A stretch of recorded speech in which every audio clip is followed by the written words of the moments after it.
Hello, everyone.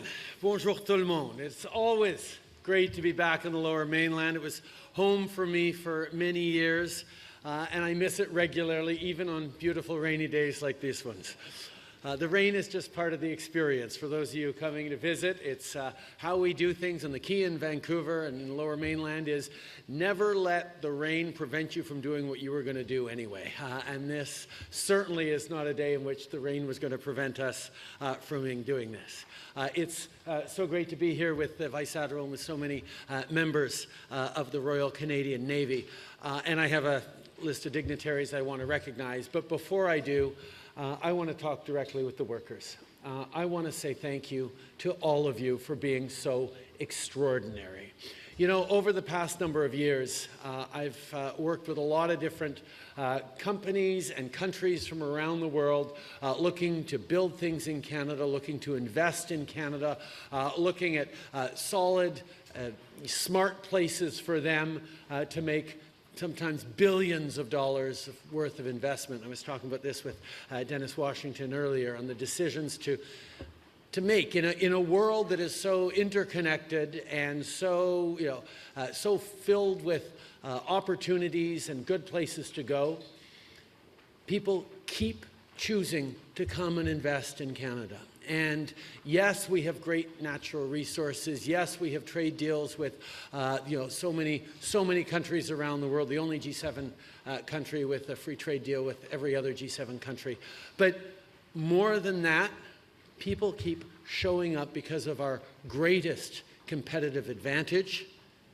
That is Canadians themselves. Our workers are the best in the world. Smart, ambitious, driven, hardworking.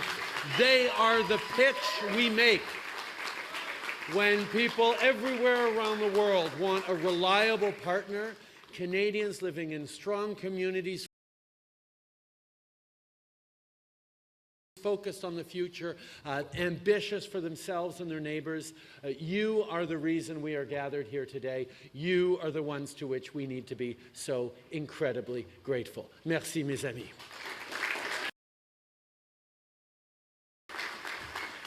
Mayor Buchanan, thank you for your welcome. Hoichura, Rebecca, thank you for launching today's ceremony and for all your work to preserve the Squamish language and teach others about it. It is extraordinarily important that every bit as much as breaking a bottle of champagne on the bow, the cedar ceremony is now an intrinsic part of how we build ships here on the west coast of Canada. Thank you so much. And of course, I want to thank John and C-SPAN for having us all here today, along with my colleagues, Jonathan, Marie-France, Taleb, Ron, and Wilson. C'est un privilège d'être ici pour souligner ce moment historique. It's a historic moment for our Navy, for C-SPAN, and of course for the thousands upon thousands of workers whose efforts have made this possible. See, there's a part of each and every one of you in this ship. As she sails the seas, as she defends our waters, as she safeguards Canadians and supports our allies across the oceans, she will be carrying a part of all of your legacy. You should be proud. I, for one, am incredibly proud of Canadian workers like you who continue to show the very best that Canada has to offer. This is a historic moment for Canada, and this achievement comes at a crucial time in our history as we navigate a world, see what I did there? Navigate a world that is increasingly complex and unstable. You've all answered the call. You've stepped up to build this ship, and Canada has stepped up as well. Actually, before 2015, we were spending less than 1% of our GDP on defense.